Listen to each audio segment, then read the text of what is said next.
So good afternoon. For those of you who don't know me, I'm Tim O'Shea, the Principal and Vice Chancellor of the University. Just an enormous pleasure to welcome you to this distinguished lecture that's going to be given by Dan Russell from Google. Dan studied computer science at UCI Irvine and then did his master's and PhD at Rochester. He then went to Xerox PARC, Xerox Palo Alto Research Center in the mid-80s, and I met him about then. And we were in the same sort of racket, looking at education and computing. In Dan's case, working on a very nice project when I first met him called Instructional Design Environment. And Dan's made lots and lots of important contributions to user interface design, to the way computers can be deployed in education. After about 10 years at PARC, he went and joined the Apple Advanced Technology Group, was there for quite a number of years, and then, with a lot of folks, left briefly back at PARC in the user lab, then decamped to IBM San Jose, and then about 8 years ago ascended into Google, where he's, and it is, I mean, I guess PARC had a particular sort of feel to it of jolliness and bean bags and a bit of larking around. And Google has got it in spades, you know, brightly colored bicycles, a determinedly dog-friendly policy, about as dog-friendly as Carmel. I mean, quite, no, I'm serious. Unlike here, where I see no bowls of water or whatever, all the Google facilities are very dog-friendly. Google, of course, is somewhere that in this university we feel very paternal towards. Without Thomas Bayes, pretty much nothing that Google does of any importance would work. When Dan was kind enough to introduce me speaking at Google, I did suggest they should all walk around with T-shirts with on it saying Google powered by Bayes. But it is. Dan is a tremendously creative designer, creative computer scientist. He's also tremendous fun, and it's an enormous pleasure to ask him to talk about teaching 150,000 students at a time. Dan. Great. Thank you, Tim. Thank you.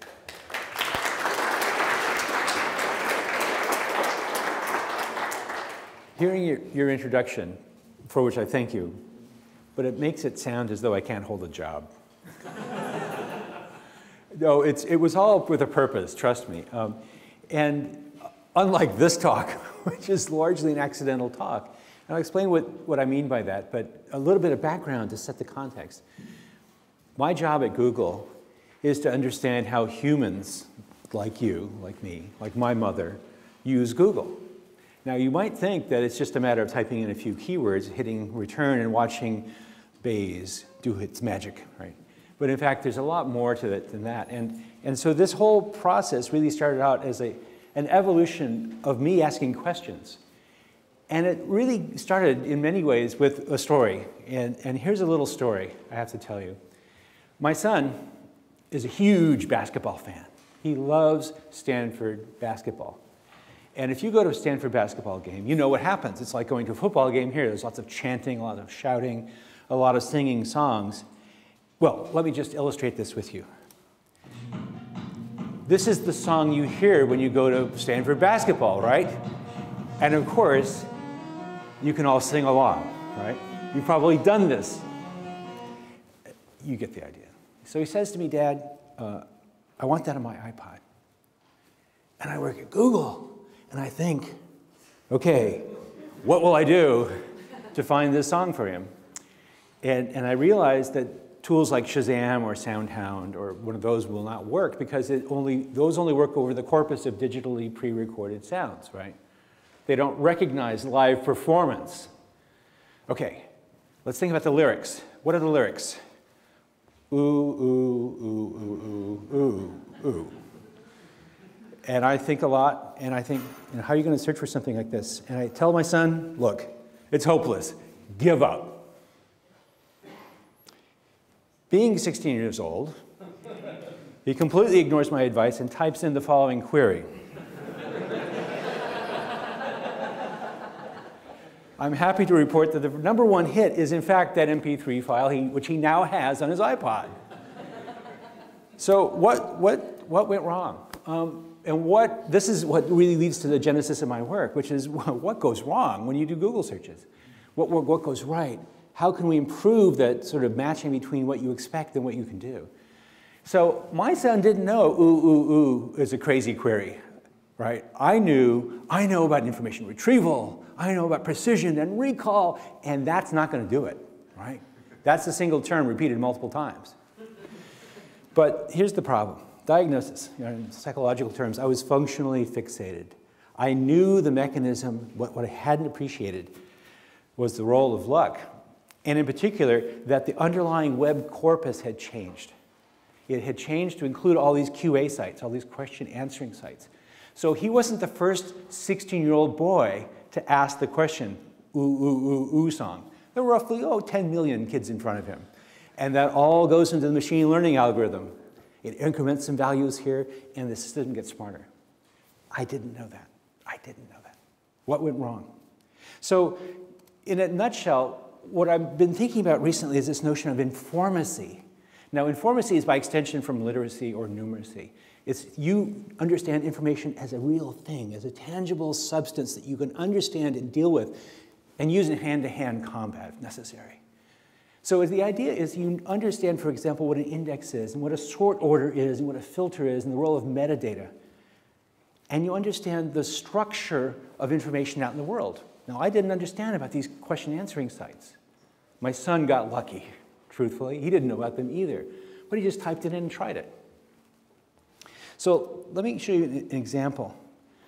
So this is, I'm going to show you a little clip of a usability study that we did in our lab. And here, this is an old interface. This is something that never shipped, so you never saw this. We only tested this. And the question here was, for the participant, you want to do something this weekend in San Francisco. How would you find something interesting for you to do? Listen to what he says. This is fascinating because it's so unexpected. I want to try one last thing. Okay. I see what I this for kids. Oh, see? They're not giving me a chance, man. They are for kids. No one there, but that's fine. I'm an adult.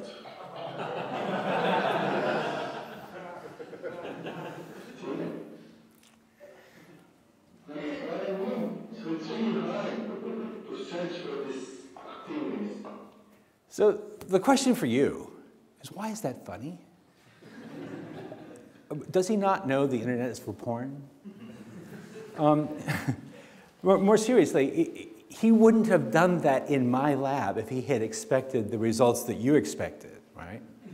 He just wouldn't have done it. And I had to cut the video at this point because his next question, his next query to Google is, adult activities, San Francisco, Saturday night. You just can't go there, right? So one of the things that is interesting about my study and my research in general is understanding how people deal with information, qua information, right? So one of these fascinating things I discovered was that this Control F, Command F, Edit Find, everybody knows this, right? In this literate audience, if you're looking at a page in a web browser, well, wait, how many people don't know about this? Anybody? Okay. The reason I find that so interesting is I was interviewing someone who clearly did not have this skill of Control F, Command F, or Edit Find. Now, it's the obvious thing. You press Command and F, or if you're on the other kind of keyboard, you press the Control plus F, and it brings up a search window, and you can find in that text. It works in web browsers, it works in PowerPoint, it works in Excel, it works everywhere, basically. Right? You know this. And so I was really surprised when I found that there were a lot of people who didn't know this. And in particular, I did this study where I asked people, how long does it take Beth Assange to run this race? Okay? Here's a web page. Go find it. So I ran this. This is the first time I ran this study with N of 85. And look at the numbers here. So there are a fair number of people who took 20 seconds. There were several, well, a lot of people who took 120 seconds. What are they doing? More to the question, what are these people doing? Now, what's fascinating about this is a yes-no question. How long did it take? It's, you give me the number or you get it wrong, right? Once you get out beyond 120 seconds, a quarter of the answers are wrong. How is that possible? How is that possible? So I was really interested in this, and I started doing surveys and studies and stuff, and I discovered that 90% of the US internet using population does not know this, does not know this. That means they can't solve that problem. Among US English teachers, 50% don't know it. We analyzed 50,000 Firefox users worldwide, and it's 93%. This is not good news, right? And so the great thing about this is I reported this at work one day. I showed this slide, basically. And there was a guy in the back, one of my statistician friends. He said, that can't possibly be true. So 2 weeks later, he's up in the dais giving a talk, and he says, that result that Russell showed 2 weeks ago, it's in fact wrong. It's 91%. He's now a good friend, and we do a lot of work together. But the question really is, in many ways, what can Google do? And how can you know that? How can you phrase your strange and interesting problem in a way that you'd be useful to Google or useful for the mechanism?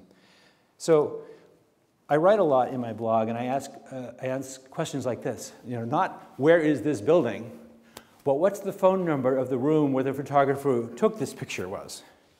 You can actually find the answer to that. Okay? I'll let you think about that for the rest of the hour, and you can go find my blog and discover how to do it. But it's interesting because it sounds like a crazy, impossible problem. But if you're an informant user, you can do this. So in this context, my boss in research says, Dan, we want to do a MOOC. He's calling me on the phone. He says, we need to do a MOOC. And I look up MOOC very quickly, so I wouldn't look like an idiot, which Google allows you to do, of course, right? Define space MOOC, and you can participate in any conversation, right, in real time. And he said, I want you to do a multi-person, very massive course. Now, I'd been teaching a lot. I taught, say, in 2012, around 5,000 students how to be better searchers. And this is what it's like, You have a computer lab, well, I've got TAs, and there's me standing in front, being the sage on the stage.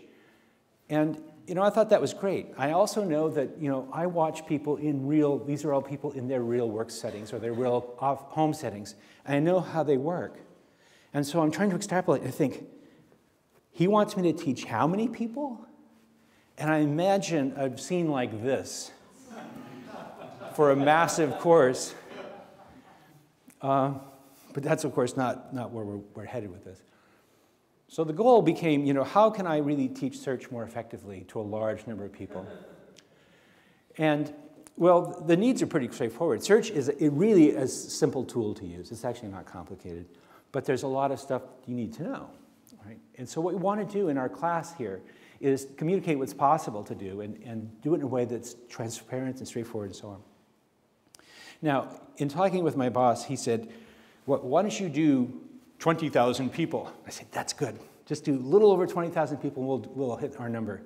And because it's Google, everything's objectified and measured and so on and quantified, we need to improve their performance by 33%. Remember these numbers, we'll come back to them. Right? Now, it's always important in the halls of education to remember that education technology is one of these difficult things. In 1913, Thomas Edison famously said, books will soon be obsolete in public schools. And bearing that in mind, I'm thinking about how do I do a massive open online course? Now, in some ways, this is nothing new, right? We've been thinking about this for a long time. Tim and I worked on education in the 80s, and even before then, there was the Plato system in the 60s. Now, if you've never studied Plato, I recommend at least going to read the Wikipedia article about it, right? Because they had message boards, they had online chat, email. This is in the 60s, and they were doing graphics like this, interactive. It's a fantastic system. So in some ways, this is just a recap, right? But we're now in the age of the web, and I want to claim that's going to change things in interesting ways. Now, you probably know the current rise of MOOCology really began in 2012, maybe 2011. Best known by Peter Norvig and Sebastian Thrun, who did an AI class that had a lot of students show up. And they sort of did a one-off thing like that. And Ultimately, Sebastian Thrun started up Udacity, the folks at Stanford started up Coursera, folks at MIT, because we have to have 3 versions of this, started up edX, and we, of course, started Course Builder. So my first attempt at building a MOOC was, again, a one-off kind of thing, and we then said, hey, couldn't we give this out to lots of people? And so we open sourced it, and that became Course Builder. But now, of course, there are lots and lots and lots of these things out there. So there's basically a MOOC on any topic you can imagine. Now, this is interesting because it changes the way students think about learning. All of a sudden, you can go and take a class from the best at Harvard on the ancient Greek hero. You can learn from the best at Stanford about molecular biology. So what we wanted to do was to start off with a set of expectations. And this is the sort of classic set of expectations when you do anything at Google, anything in these massive online classes. We want a lot of people, low cost per students, et cetera, all the sort of motherhood and apple pie, right? We wanted to debug our way into existence. We wanted to build analytics into the base of it. So when we had hundreds of thousands of students, potentially, we could get more into their actual thinking. One of the things we realized early on is that there's a lot of potential. When you have so many students, we can start to leverage peers in the class for feedback and for motivation. And these turn out to be non-trivial and interesting. So we started doing a MOOC. I walked down the street to our education group, and I found there, I'm not making any of this up, this is all true. I found there were a dozen people sitting in a conference room waiting for me, like, okay, let's start. And so I started sketching designs on the whiteboard, having invented it all on the drive down to building 1200. And what we ended up with was our very first class, our very first MOOC called Power Searching with Google. And for the MOOCologists in the room, this is a classic X MOOC, nothing particularly innovative about it. But what we did was we wanted to teach very quickly these skills that I was talking about. So here's one about how to use search by image. We wanted to do this in a fairly short amount of time. We planned the course to be 2 weeks long, about 10 hours of instruction. And we ran it in a semi-synchronous style. Each lesson was a short video unit, either text format or video format. We had these activities to sort of assess what you were learning at any one point.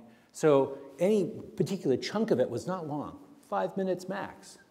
So you were doing a lot of interaction. You were not sitting in a room like this for an hour, for which I'm very sorry. If I could give you little widgets to do stuff and test your understanding as we go along, this would be a much better lecture. But this is what we did in our MOOC, is we interspersed the lecture bits with the interaction bits. So what we did were things like this. Not only did we have activities to test your understanding, but we also encouraged people to share interesting things you found in the forum, the social fora that we set up went along with the classes. So if you find something really interesting, you post it to the forum and say, I found this using this clever search technique, right? The interesting thing that I didn't expect was we had international audience. We'll come back to that. But that's interesting when you all of a sudden get fascinating little things showing up in the forum from cultures and perspectives that you don't know, that you don't understand. So in our classic style, we would release something on day 1. We'd get a huge rise in participation, and day 2 would come along, we'd release it, and so on. Just the way you think, right? Nothing particularly magical about that. But what we did, our design challenge was to take my class, which already existed. It was about 80 hours long. I know, it's way too much content. Well, I had 80 hours, I needed to turn it into 10. And so we would do a short lesson followed by exercise or assessment, followed by a short lesson, and you rinse and repeat, you get the idea. So we ended up designing 32 lessons, 4 hours of content, and so on. Then, for reasons that I'm not going to go into, my guy said, we're going to launch this on July 24th. And we started on May 14th. If you've ever done software development, you know that's crazy talk, right? That's just insane. We're going to write all the software and do the course design and film the instruction and put it all together in 6 weeks. We had to get course 0 going. So that first week, I put my team together. We designed things. We spent a full 2 weeks in design and specs. Full 2 weeks. First time around, that's really important. We spent the second 2 weeks building code, the third set of 2 weeks actually building up the first test, and then recoding things and by the end of this, delivering the course. We started on July 10th. So here's an interesting perspective. This is Google, remember, right? What does Google do? It does software. So how do I design course material? Like software. And how do you design software? First thing you do is you spec it out, you write the code, and you start usability testing it.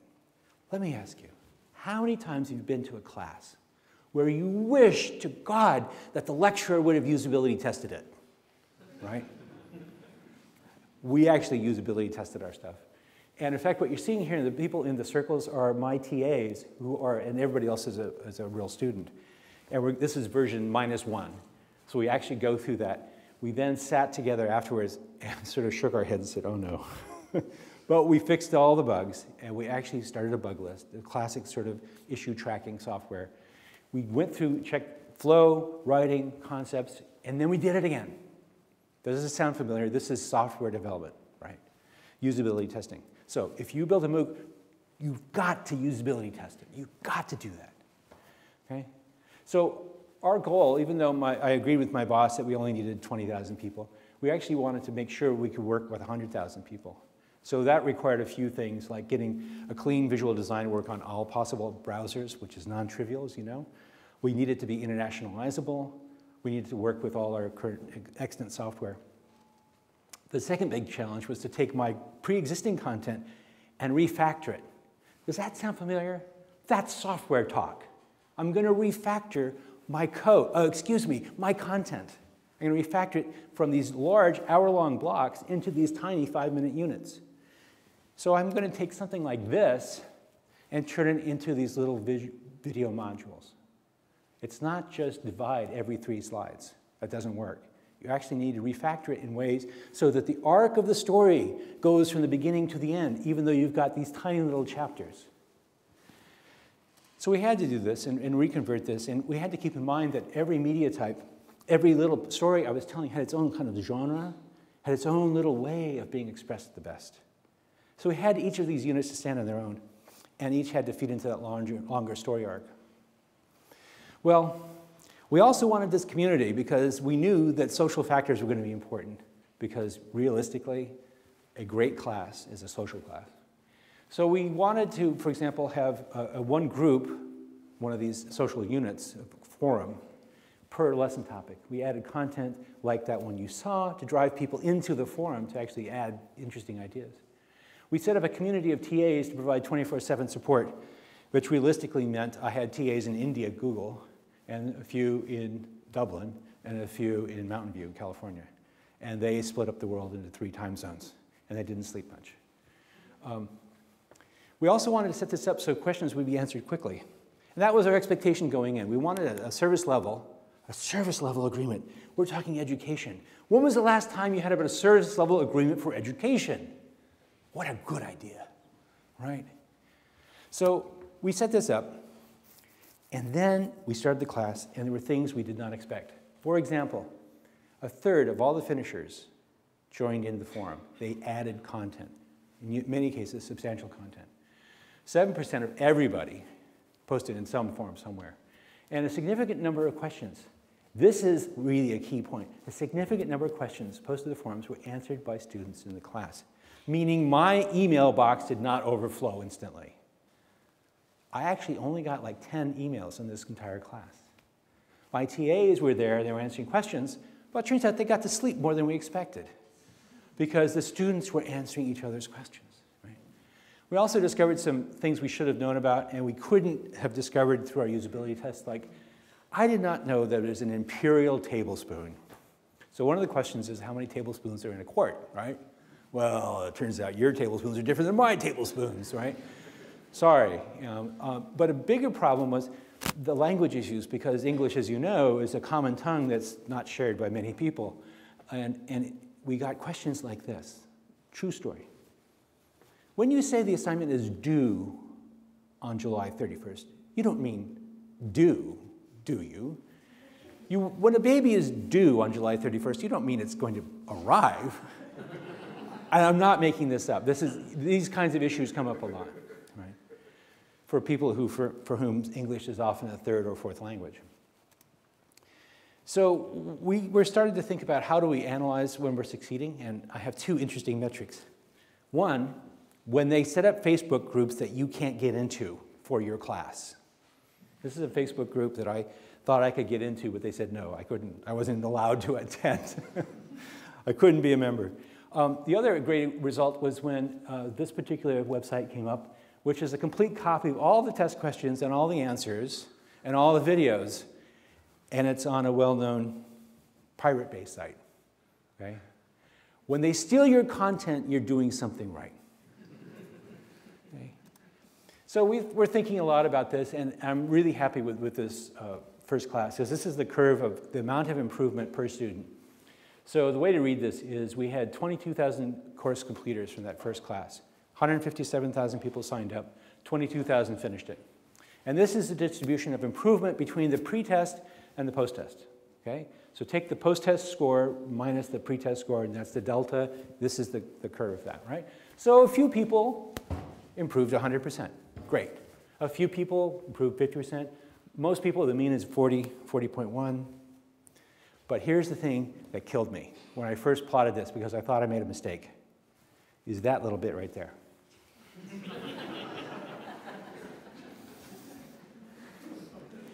I looked at that and said, what the hell? How is this possible? So I pulled their tests, and I actually looked at them. I looked at the pre-test and post-test. And, you know, luckily that's not a big N. But I looked at them, and it turns out that these were students who had basically guessed on the pre-test and guessed on the post-test, and they got unlucky. And they scored negatively. But what I find so fascinating about when you've got an N like this, total number, you can see phenomena that are invisible in normal classes. And this is one of them. When you have a class that's sufficiently large, say Physics 101, there will be students who will score poorly on the final, much worse than they did in the very beginning, right? There will be students who are in retrograde motion. Okay? So we did a lot of analytics, and I'll just show you a couple of them. Here's one where we looked at the number of videos viewed. So this is video 1, video 2, video 3, video 4, video 2.1, 2.9, and so on, right? So you might be wondering, what are these little upticks right here, right? These are the beginning of each section, and why they're upticked like that, a 3% boost by sending email reminders. We're starting section 4 today. Boom, 3% people come back, and then they start falling away again. Okay? This is a plot that you will see in every MOOC. Everybody's MOOC looks like this. You may move it up or down, but it's basically the same. Then you get interesting phenomena like this, right? What the heck happened here with, that's lesson 5.3. Somebody put it on Reddit as the ultimate summary of what you can do with Google. Right? So that's sort of interesting. The other interesting thing about this is when we finished the first class, this is the red hour, the red line here, we just left the course up. You could not take the exams, but we just left the YouTube videos up. And over a couple months, it grew to this. It just kept growing. And so now, this blue line, if I look at it today, is roughly here. Okay? What this means is that there are people using the materials for classes that I have no idea. Right? This is, as an instructor, this is heaven. This is, you have completely succeeded. So at this point, we've served a lot of YouTube video. We also, during the course, did a bunch of what are called Hangouts. These are basically giant video conferences using the G+ Hangout mechanism. So what we did is we asked questions from the students and said, what questions do you want us to ask? We allowed people to vote them up or down. That's what Google Moderator is. So we had 15,000 votes on 600 questions. And then Tasha and I, she basically asked me questions and I would answer them. So we would sit there and work, and this worked out quite well. Okay, because what would happen, we could have an arbitrary number of people, I think the maximum number was 1 million, but we never got close, actually watching it live. And then it would turn into a YouTube video and people could watch it later. So it worked pretty well. Of course, if you look at people actually during the course of the course, the class starts here, this is unique page views. You might ask, what's going on, right? If people are really doing this class on part of their personal learning behavior, they're not going to school to do this, why do we have these dips, you know, twice during this time? The answer is these are weekend, right? So if you're in India, it's much easier to get online if you're in school, right, than at home in many cases. So what has happened, this is 2.8 million unique page views on the site. And yes, this uptick at the very end, deadlines matter. They really do. They force a huge amount of behavior. So we discovered that that asynchronous, when we release content every other day, that would drive a huge amount of traffic. So we served in this first course, the first cycle, 2 weeks, 87,000 hours. That's 10 person years of YouTube, which is a fair bit.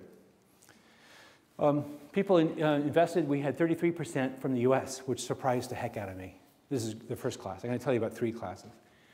33, so well, really? That's all? Well, 12% came from Brazil. We did not offer the class in Portuguese. This really impressed me. And I, to this day, don't understand why Brazil was so many people. India was next in 6.4 and so on. And you guys are in 4th place here. So then we get the long tail of all these 1%ers after that. So as I said, we saw this sort of fall off between registration. So we had 157,000 people register. And then we saw a 6% decline per class, but we saw every MOOC sees this big drop at the very beginning. Sometimes 50%, sometimes 70%. You get an initial fall off. And what this means is that people register and they forget about it. They don't have to pay any money for it, so who cares, right?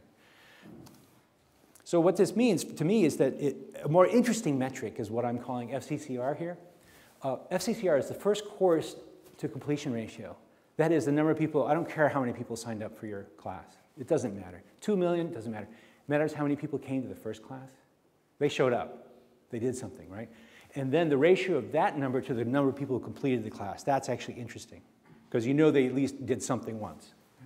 So for this first class, we had a 19% FCCR, 154,000 registrations, 22,000 finished. We asked at the end net promoter score, how much do you like this class? Would you recommend it to a friend? Those kinds of questions. We got 4.5. Now, have you ever done survey data like this? You know how hard it is to get 4.5? That's the kind of net recommender score you get for things like breathing. Do you recommend breathing to your friends? Yes, I recommend breathing to my friends. Or conjugal visits or something, And we got, as I said, we got this 40% mean improvement. We also had huge participation in the social spaces. So these are the posts, number of posts to the forums. So for the very, this is post class number 1, we had 1,600 and so on. And they accumulate over time. This suggests to me we had really good engagement. I was very happy with these numbers because I was worried we'd get like 5. Not 5,000, 5, right?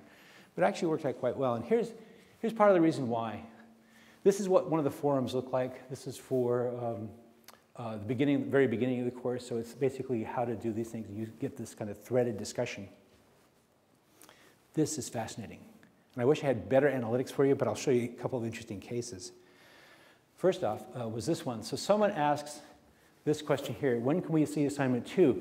Notice the time, 4:07, okay? The question was answered 1 minute later by somebody. I don't even know who it was. Who said, oh yeah, it'll be released January 30th. This saved our rear ends because we found that something like 90% of all the questions were answered by other students. This is an easy question. What's more interesting is when people asked deep misconceptions.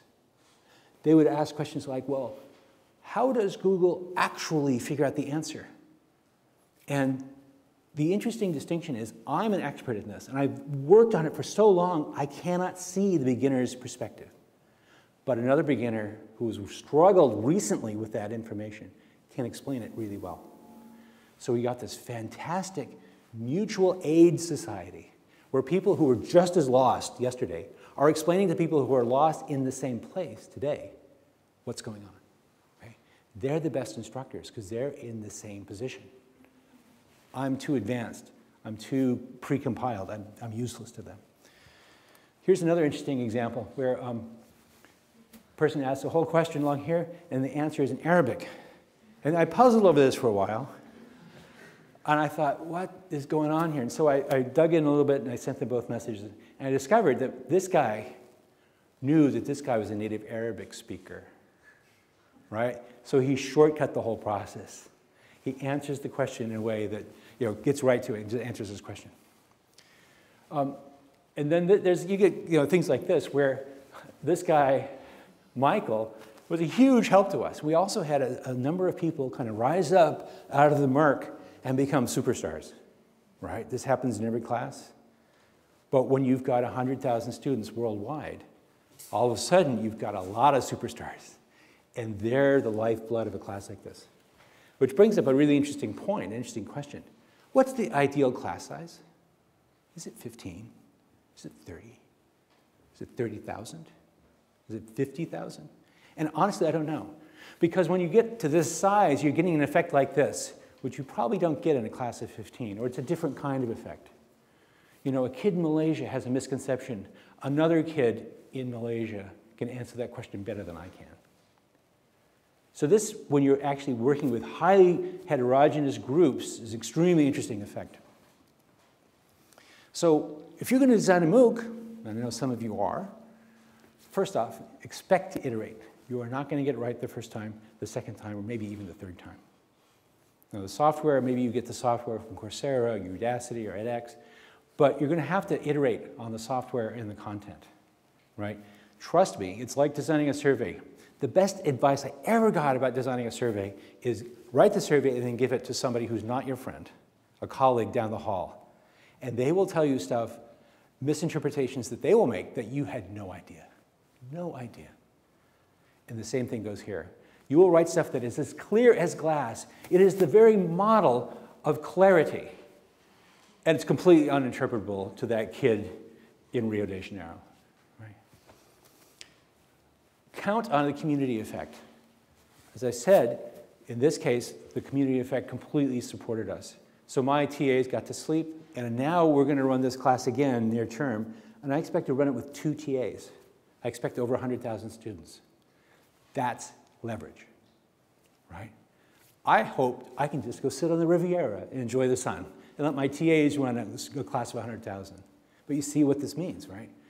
It's kind of a pain to make a MOOC. You have to do all the filming and all this stuff. It's kind of it's actually a big investment of time to create one of these things. You don't just knock them out over a weekend. But the per student leverage is enormous. Right. Plan on rewriting and redesigning the assessments. I was astonished at how many ways my assessment questions could be misinterpreted. It's one thing if you're sitting, in Edinburgh, writing a rubric for your class who's writing English compositions, right? You know how to do that. You can ace that. But when you're writing one where it's going to be written by students for whom English is a third language, it's a different rubric. It's a different assessment. Plan for analytics, because, again, you're not going to get it right. I'm now, at this point, on my 3rd MOOC, and collectively, the MOOC group at Google is probably on its 15th or 17th MOOC at this point, and we're still modifying our analytics. You think you know what you want to track. You do your best guess, and then, of course, you do it all, and you're very proud, and you've got all these analytics and these beautiful graphs, and someone says, well, what about gender bias in Indonesia? It's like, oh, forgot about that. And you modify your analytics again. Okay? It's just science, right? But the nice thing about this is you can do it, modify, do it, modify, do it, modify. So last year I ran 3 MOOCs, right? So 350,000 students. And every single one, we collected different analytics. And yes, I know that means MOOC 1 is not comparable to MOOC 2 in many ways. But, hey, live with it. One of the biggest surprises to me was at the end of the class, we gave a certificate. So the certificate that we offered looks like this, right? It has no academic standing whatsoever. Now, we very carefully pointed out that you could not get a job with this. You could not apply, to a university with this. People didn't care. They wanted, this is not a piece of graphically designed elegance, right? It's just very straightforward. People would die for these things. And the reason I know that is at this point, last time I counted, I found roughly 2,000 of these things posted onto Facebook. I finished my class post, right? They include their certificate, which of course makes them immediately easy to counterfeit, right?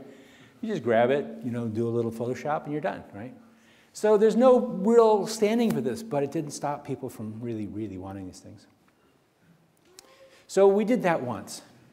And a couple of months later, my boss says, bet you can't do it again. I said, okay, let's try. So we did it again. We basically fixed all the bugs, again, using a software development model. We had a bug tracker. So we wrote down all the bugs, and we went through and fixed them. Done, right? So we basically the same content. We also open sourced the code at that point. Now this was for the second class, 127,000 in the second class. You know, I'm sorry, I'm under by 10,000 students. What am I going to do? Basically the same kind of results. We got a better FCCR this time, 36%, 19% last time. You can sort of see that by contrast. But basically all the other numbers are kind of the same. Again, we got the same score, mean improvement, survey response. We did slightly better on Net Promoter Score, I think mostly because we fixed bugs. Pretty good. But this time we had different analytics. This time we actually tracked things in a different way. And it produced my very favorite graph of the past 5 years of my work, which is this one. Let me explain it to you.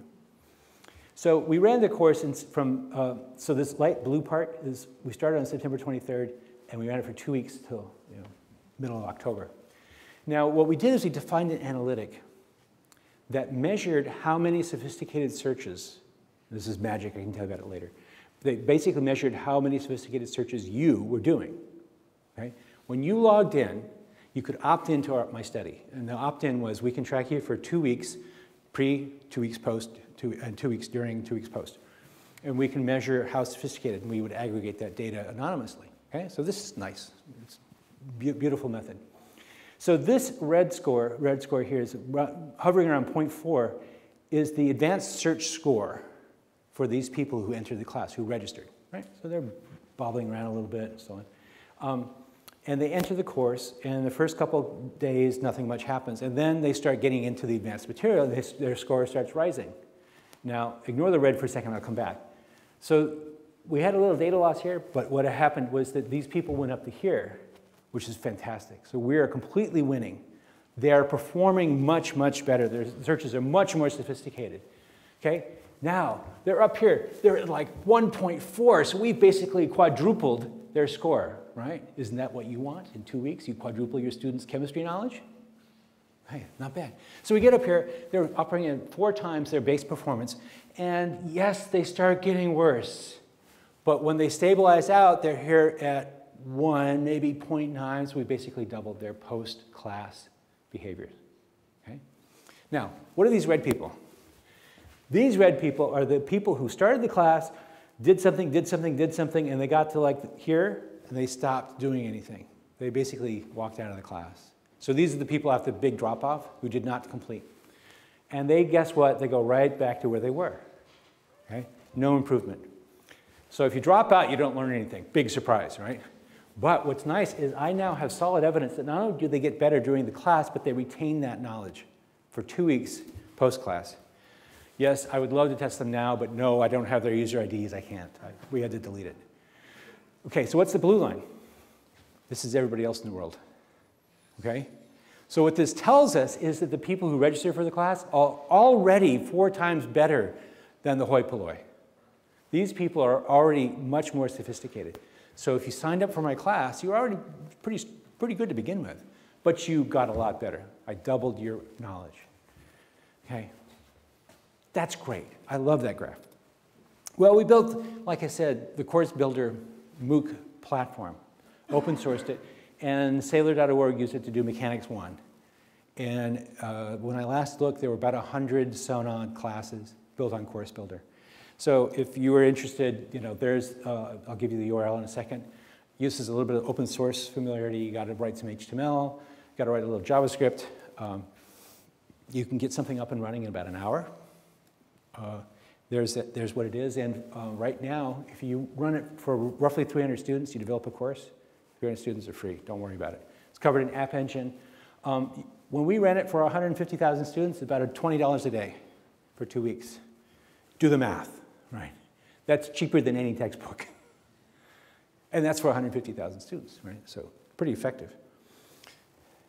So that's MOOCs 1 and 2, and they're basically duplicates. Number 2 was basically the improved version of number 1. This is totally different yet again, okay? So this is the advanced power searching MOOC, our third one. The interesting thing here is that I talked to my instructional designers, and you know how instructional designers are. I know they're out there somewhere. They said, hey, why don't we do something with radically different design? Instead of doing something so structured and so linear, let's do a nonlinear challenge-based class. We did that. So what we did is we wrote a little introduction. There's 2 modules here, boom, boom, you're done. And then you have a series of 12 challenges rated from easy to hard. So the first 2 easy, these are medium and hard and so on. And then you could work your way through them. And when you got them all done, you could then take the final and be done, right? And what we were hoping was that people would sort of jump to the level of competence and start working through problems there. And since it was a search class, the idea was, in order for you to learn the skills, you would have to search for the skills to learn, right? Nicely recursive that way. Complete flop. Don't do this, right? Just don't do this. We found that people actually go through this in super linear order. We also found that what happens is that people jump to the very end to begin. They come down here to problem 12, which is hard. They find they can't do it, and they start working backwards without reading any material. Are they surprised? And guess what? They back all the way up to number 1 and then go through it in linear order. So here's a sample question. You have a feather. It's found on the ground. What kind of bird is it from? We then give you a bunch of, here's some support material. Here's some video. Here's some text. You know, this is the text of the video. You can go learn that way. And it's not particularly surprising. But we didn't put this, we worked hard to put this in a non-linear, non-sequential order. We purposely put things out of order. It didn't matter. We had a lot of real-time analytics, so at any point, I could go in and see what was going on in the class. Now, this class was much smaller. I think anything that has the word advanced in it instantly cuts your rate by at least 2/3. But we did that, and we could see that a lot of people were being referred from Lifehacker. We could see where they were in the material. We could see what the number was. So I could go look at this anytime, day or night, and see 300 people in the class, checking things out, working through things. And we had all these materials. So each one of these is one of these little videolets that I did. So here's verbatim search, context terms, and so on. Now, we also, as I said, had basically transcriptions of what I said in the lecture. So somebody sat down there and actually transcribed it, included all my slides. So this is the textual form of that. And I thought, hey, I'm interested, do people prefer the video or the text form? Any guesses? Video, yes. Prefer video. Prefer text. Okay. You're going to love this. Okay. So here are each of the lessons, boom, boom, boom, boom, boom. Okay. And where's my key here? Oh, it's over there. So blue is text and red is video. Right. It's kind of a wash, really. So then what I did is I sorted all those things by the total number of hits. And you see a few things sort of stand out, like this one on the wildcard operator. People much preferred the text form to the video form. That's fine. But I couldn't figure out why they were coming in this particular order, right? It didn't seem to correspond to anything. So what's going on here? So what I did is I sorted here by the total number of hits, and I get this nice linear thing. And in fact, when you add the text plus the video, it adds up. It's a perfect order, perfect sort order. And I thought, what's going on here? And I realized that what this was a measure, because you've seen this curve before, right? This is the same curve you get on the search results page. This is hit number 1, hit number 2, hit number 3, hit number 4, and so on. It's exactly the same curve. And so I plotted the distance of each of these lessons from the top of the page. And guess what? That's what it is. That explains 100% of that curve. Fantastic result, right? I should have known it because it's exactly what we see in Google on every page. So we serve 1 billion pages a day. You know, I should have known this. So we also did an interesting little thing where in that class, we also allowed people to assess their own final. So they had to do a little case study. And we then let them, we gave them a rubric, we trained them up on that rubric, and then said, go and grade your assignment. So we got 90% of the grades were within 1 point of the TA grade. We sampled about 500 some odd, we pulled randomly 500 some odd assignments, and then we sat down in a room with a bunch of my TAs, and we graded them by hand. So we had a gold standard grading, right? We knew exactly, and we went through the whole process of making sure we graded everything the same and so on. So that's not bad. The correlation's not fantastic, it's 0.4, but what's interesting about this is that the correlation between what the TAs would do and so on was pretty good. But here's the thing that killed me about it. So A, self-assessment is not bad in a low-stakes class like ours, where it's not contingent on you getting a degree from Edinburgh University, right? So it's not bad, it's cheap, right? But here's what's interesting. For this class, we had 3,400 assignments submitted to us, okay? 2% of them were blank, nothing, okay? 17% of them were locked, meaning I couldn't get access to them. 17% of people wrote their final exam and then forgot to share it with the TA who was going to evaluate it. Like, so you fail instantly, right? And 8% of them were duplicates. Yes, people cheat online. Are you surprised? But it was 8% which were duplicates. And as far as we could tell, what happened is that people would take their case studies and post it on Facebook or their favorite social media and say, here's my final exam, chunk. And of course, someone would copy it, right? So we got 8% duplication. So what I find interesting about that is not, 8% is kind of, I think, what you would see anywhere. But it's a nice example of a low-level signal that's difficult to see in a class. If you've got a class of 30, what's the probability you're going to have a duplicate in that class? You can work it out, right? It's not that hard. But when you've got 33,000 submissions, it's really easy to see that. It pops right out. So statistically, it's very easy to see. So now if we're thinking about, we're comparing auto-grading methods with self-grading and so on, I borrowed this chart from Katie Jordan, and I modified it slightly to put our classes on here. So this is the number of students enrolled in the class, and this axis is the percentage who completed that. Now, here's our first class over there on the right. So we had 157,000 people show up, and we had a 19% completion rate. Pretty good, right? We're very happy with that.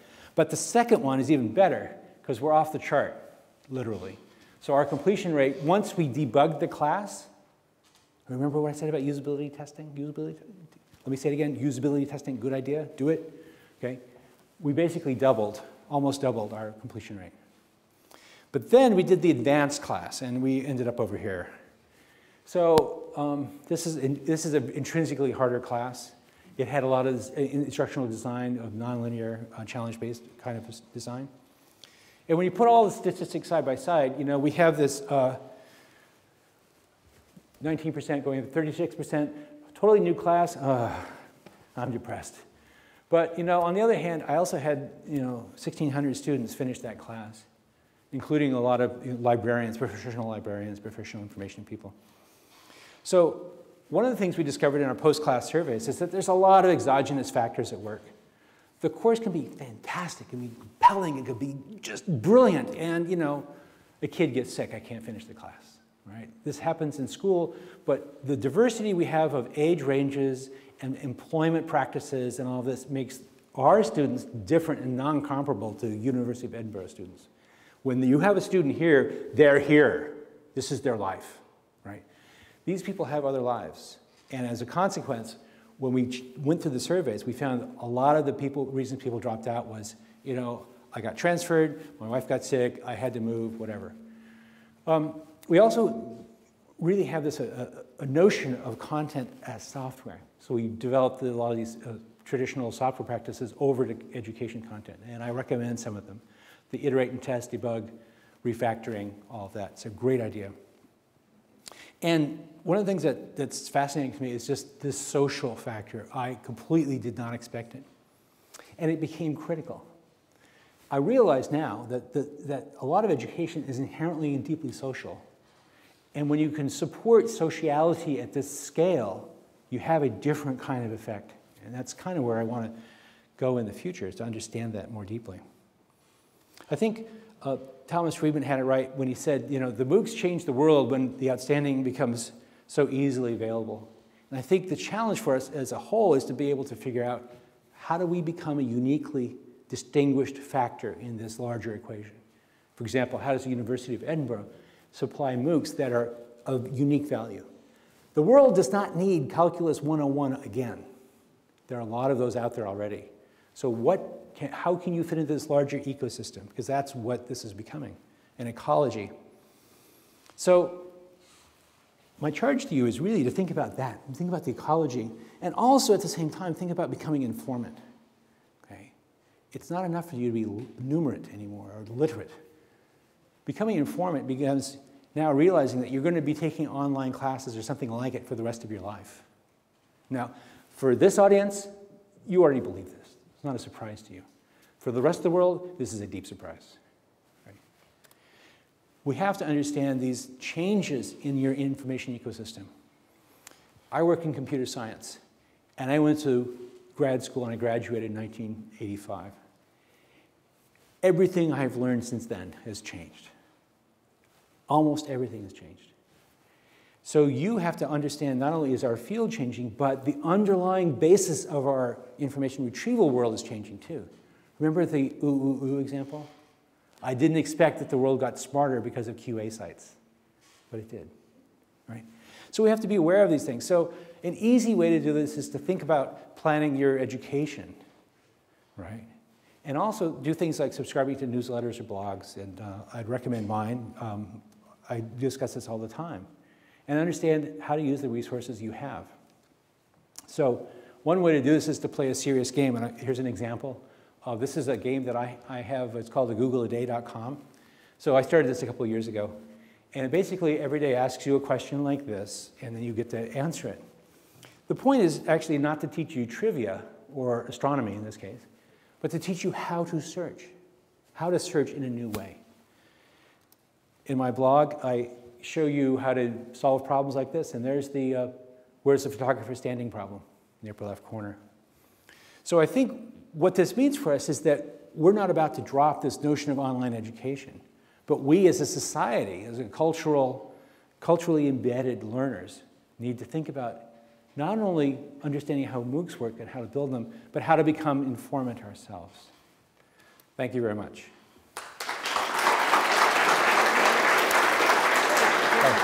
Good, thank you. So you mentioned that you benefited a lot from students answering other students' questions. So how did you deal with misinformation that students would share with each other? That's a really good question. I was worried about that too. I was also worried about pathological behavior. So I was thinking, oh no, we're going to have to throw out lots of students. We threw out 3 students, 3 out of the first class. And it was very clear because they would put things in the forums and stuff. And the misinformation thing turned out to not be a problem because the students would correct each other. There would be one kid out there who would know the answer. And so somebody would answer a question incorrectly. That other kid who knew the right answer would jump on it. And again, this was a kind of effect I hadn't planned on, but the amount of self-correction in the system is just phenomenal. So we never really had to intervene very much. It was well within the capacity of 4 TAs. There are people in the school education system in Scotland who are very concerned about misinformation on the web and the fact that opening up the web to kids is really quite dangerous because you can find out all sorts of wrong information. Do you think that this self-correction can work at that level? I'm talking now in age 5 to 14, that sort of thing. That's an excellent observation, and the answer is no. Or rather, it works differently. So in my classes, I go to great lengths to tell you how to find credible resources and how to answer questions and double check and vet and so on. Because that kind of correction is not happening in the larger World Wide Web, which is a little bit like the World Wide West web, right? Because people are just shooting off all kinds of things randomly. And it's so no, because partly, I mean, there's a lot of reasons why that's so, but it's just not so. When you're in a class, there's more of a sense of social connection and social capital, and a sense that I'm not going to, willingly or inadvertently do something stupid. That works both ways, actually, because sometimes people will hesitate to answer a question because they don't really know it. But it does have this advantage of being within a closed ecology where people know who that guy is, and he's a bozo, so don't listen to him. And so it corrects, but not in the larger context. So the second question is slightly different. I've been looking at the use of the internet in Scotland and digital technologies, And one thing, in the UK more widely, one of the things that surprised me when I first found it out was that, and I didn't find out, it's other people who've done this, is that if you look at people who've been on the internet for more than 5 years, they do many more different things on the internet than if they've been on the internet for less than 5 years.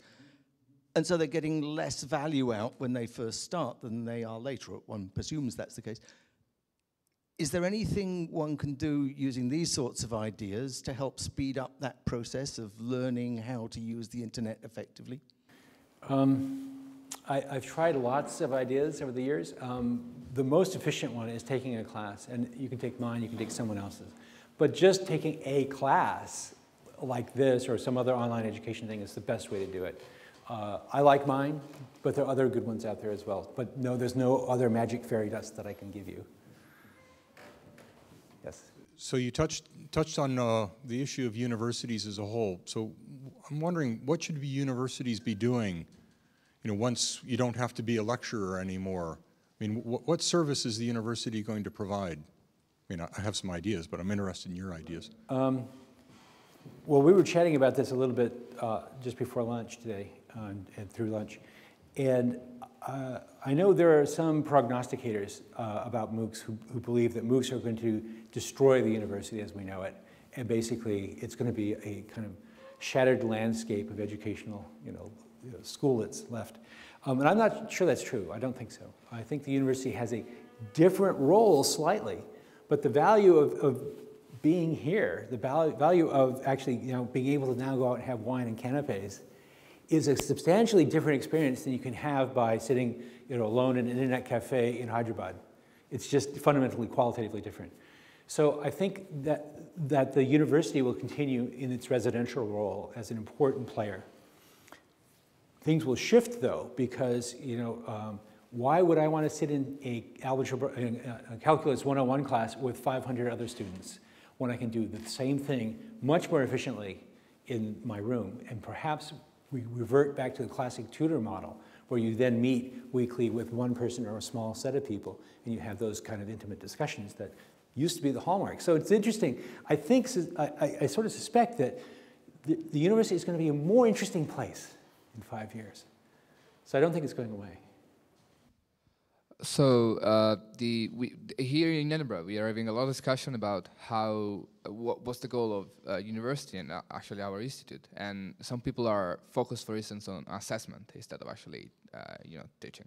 Well, it's part of the discussion.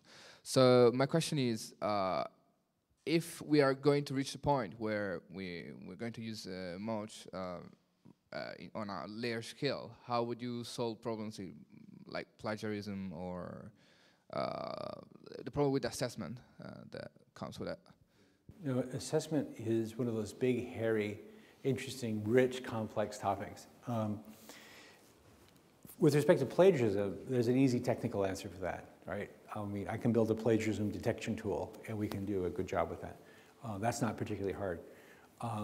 What I find a little more challenging is thinking about how will the university shift its current rather conservative notion of assessment to, you have to show this mastery level at this day, and I don't care what you know the day after.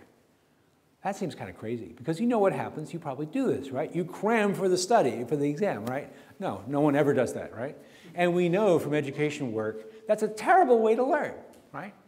So what I'd prefer is to see assessment turning from a punitive thing to an evaluation thing, where it actually becomes part of the learning thing. And yes, I know this is Educational Doctrine 101, but we don't do it, right? We as an educational culture don't particularly do a good job of that. So I really like this model of, assessment as being evaluatory and helping you to learn more effectively, rather than punitive and saying you don't make it through the next grade. Maybe you take, 2 months longer, maybe take a year longer. But I think, as a whole, our educational culture has to evolve and embrace that as a newer model, rather than just saying, you're out. Yeah, and I'm just going to echo that. I think assessment is the big frontier. I mean, assessment wasn't fit for purpose in universities before the MOOCs came along. It's certainly not fit for purpose, the current modes we have of assessment, where you've got groups of people who are distributed but using the technology to collectively work on different things. You know, where you've got things like project work, we really have got a bit of a way to go in designing it properly, so that you can give appropriate credit to different individuals. And there's work happening there, but I do think that is the key frontier for. And the universities that are successful in using this technology will be the ones that are really creative in terms of the types of assessment they produce and support. So there's a question here. So most of your students started out above the norm for sort of Google acumen. How do you reach out to the people who are at or below the norm to sort of help them also? Yeah, these are great questions, actually. If you have an idea, I'll steal it from you and reach out to those people. Honestly, I don't know. Because I've got a lot of experience trying to reach out to different groups of people through libraries. So I've taught at libraries, I've taught at museums, I've taught at old folks' homes, I've taught many, many different venues. And you always see self-selection bias. People show up who realize that there's more capacity. And the people I've talked to who are in that blue line, oh, I know how to do that. Why would anybody, I mean, it's kind of disbelief. Why would anybody want to take a class like that? And all I have to do is show them one query, and I usually can hook them. But I need that one example. So it's basically, as far as I can tell, marketing. And if I can get market presence, then I can reach those people. Did you see any benefit of peer grading only? Because it's not immediate to me, so I can see some people being very critical and discouraging other people from continuing the class. But on the other hand, I can see people being more motivated to be, the people wanting to make sure that they have the right knowledge to assess correctly their peers. So this connects directly with what Tim was just saying. This is the new frontier for a lot of MOOCs, is how to get peer grading, peer evaluation, peer assessment to work properly and efficiently and all that. And my colleague Scott Clemmer, who is now at UC San Diego, has been doing a huge amount of work on this. In fact, a lot of people are working on this. Because if you can get this to work, then you can evaluate very complex projects, which are tough to do.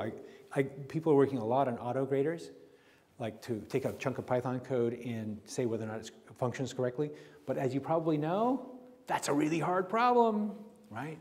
So if I can get you to grade your assignment and you to grade your assignment and so on, it turns out there's a set of fairly small, simple heuristics that allow that to be graded with high confidence.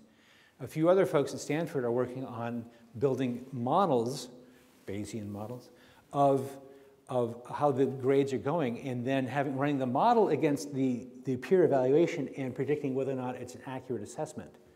And if it's not, then they just punt and give it to another person to evaluate, right? So there's intelligence and sort of meta-intelligence. So I think once we get that sort of exchange process working out, the peer grading is probably the way to go for very sophisticated assignments like essays and deep qualitative analyses and so on. So I think that's the way to go. But I didn't do anything. There was no yellow line there. You didn't miss anything. So a great pleasure to propose a vote of thanks. And Google certainly, the Google environment that he works in certainly has a claim to being most important current industrial computing lab. That was a fabulous talk, very important for a whole pile of agendas that we have in the university. So please join me in thanking Dan again.